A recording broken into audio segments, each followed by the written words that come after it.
2008 financial crisis caused the worst recession since the Great Depression. Millions lost their jobs and their homes. 13 trillion household wealth evaporated and the S&P 500 had a 38.5% decline. While most people remember this crisis as one of the worst time in their life, others made millions from it. And you're expecting to make a few bucks yourself? Well, I've been buying a lot of things, I think, very cheaply, but we'll see. Maybe in a year from now I'll tell you I didn't make such a good deal. But I've been buying, and I just started buying, actually. And there are a lot of great opportunities. Donald was one of the people who rooted for the housing crisis.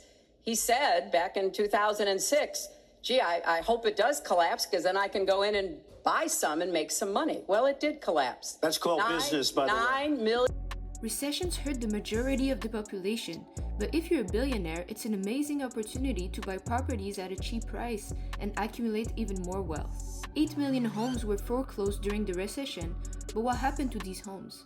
Senior reporter Aaron Glantz spotted a pattern when looking through documents of foreclosed homes in California. This was another house that had been foreclosed on by Steve Munchkin's bank and sold to Tom Barrack's company and rolled into a mortgage-backed security, Glantz explains. And then when Tom Barrack moved on, the whole thing was bought by Steve Schwarzman's company. And that's another one of Donald Trump's close friends. Trump's inner circle benefited greatly from the 2008 financial crisis, and we can assume that they would also greatly benefit from an upcoming recession. However, they wouldn't be the only ones.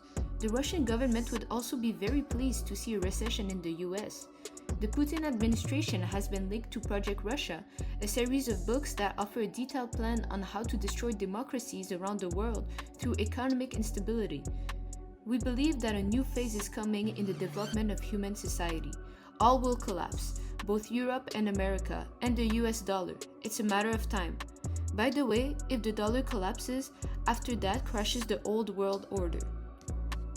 The goal of Project Russia is the downfall of the global dollar system. A recession would lower the value of the US dollar, which would bring them a step closer to their goal. This may sound like a crazy conspiracy theory, but recent events actually back this up. The US government has weakened its relationship with its allies by starting a trade war with Canada, suspending all military aid to Ukraine, and associating itself with the Russian government. Trump started regurgitating Russian propaganda claiming that Zelensky is a dictator and that Ukraine started the war, when Russia actually invaded Ukraine and elections in Ukraine were postponed since they are in a state of war. The Kremlin even admitted that the dramatic pivot of the foreign policy of the US largely coincides with its own vision. Not only that, but many policies implemented by the Trump administration are a direct attack to the US economy, like damaging tariffs that will make the price of goods skyrocket, huge budget cuts, and mass firings of federal employees. In summary, recessions are bad for everybody except billionaires that have enough capital to withstand an economic decline and buy everything for cheap. This is the financial incentive for the US government, who is now run by a bunch of billionaires, to deliberately create a recession. Russia, on the other hand, is not driven by economic gain, but by political incentive to destabilize Western democracies through economic instability and hardships. I will be linking all the sources consulted to make this video in the description, and I hope to see you in the next video. Thank you for watching. Bye!